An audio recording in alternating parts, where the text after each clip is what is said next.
Hi everyone, Dani here. Welcome to Spenelli Speaks.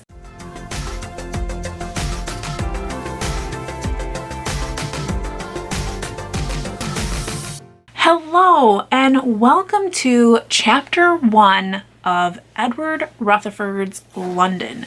Now, if you're familiar, you know I am rereading London and sharing all of the details with you.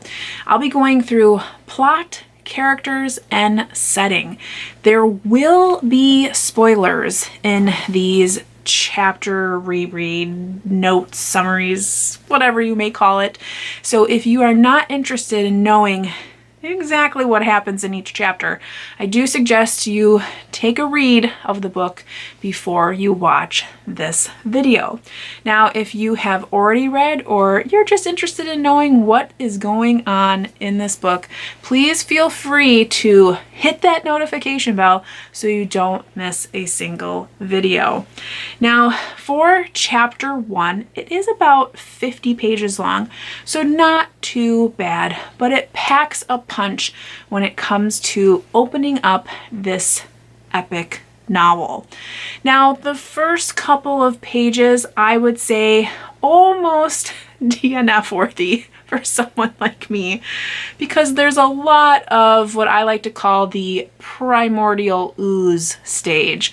It's the formation of the land, it's birds chirping this and that, very dull and whatnot. Some of you probably really enjoy that kind of thing, but for me, 3 or 4 pages of just land formation and what rocks are and clay this and clay that, I really just want to get to the action, to the people.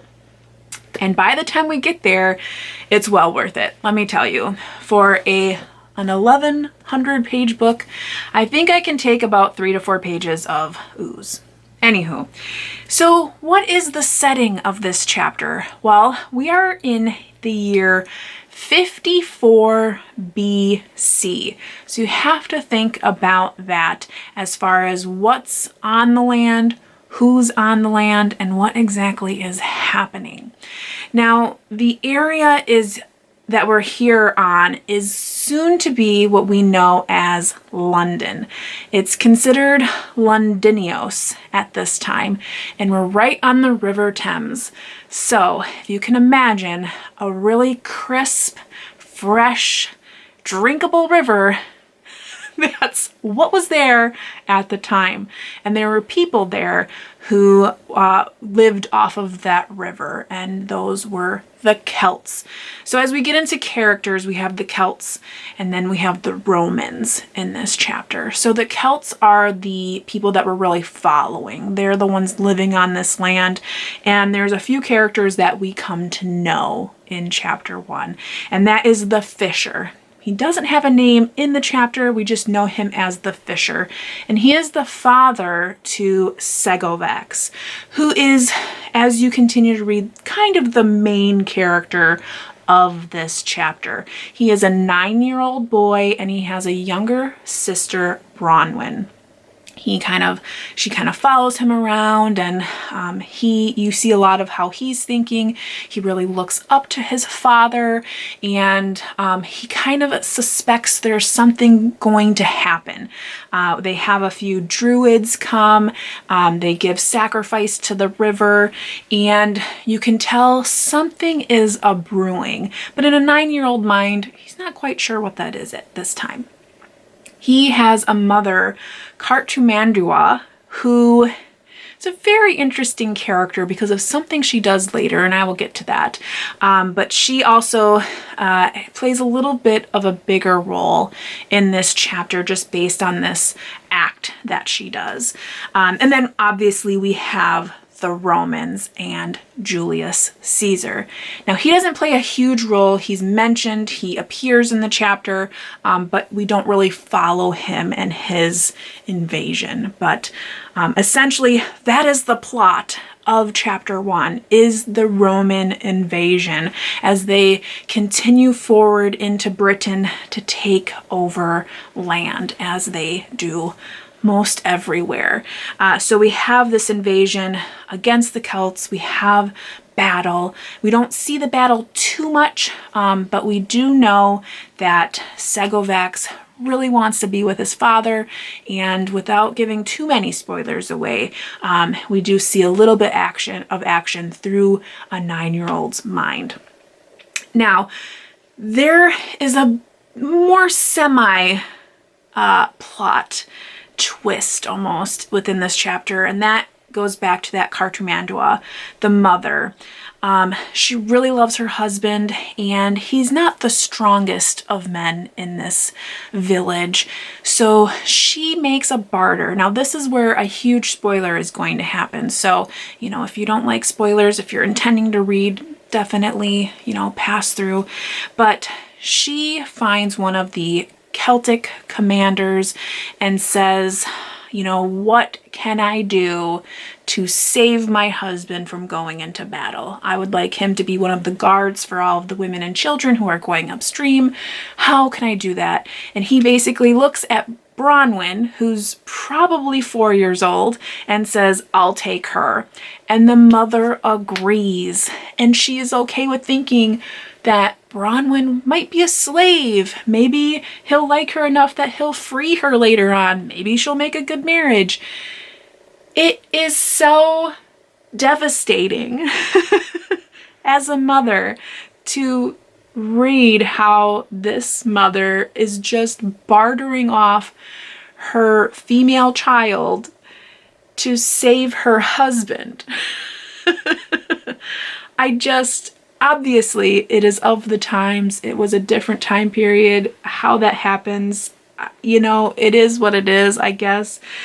But things to keep in mind moving forward as we continue through London is that idea, the role of women. How does it expand, or how does it stay the same throughout the chapters? Because we will see that. We will see the role of women kind of change throughout time, as it should. But how much does it change and how quickly does it change is really what I'm getting at there. Some other things to keep in mind. Segovax, our main character, our 9-year-old boy, he has some features that are very distinctive. And that is, he has a tuft of white hair on his head, and he has webbing in his hands. We are going to see that several more times throughout the read, and when you see it, it's like an aha moment. So keep that in mind. That's going to be a big deal throughout the book.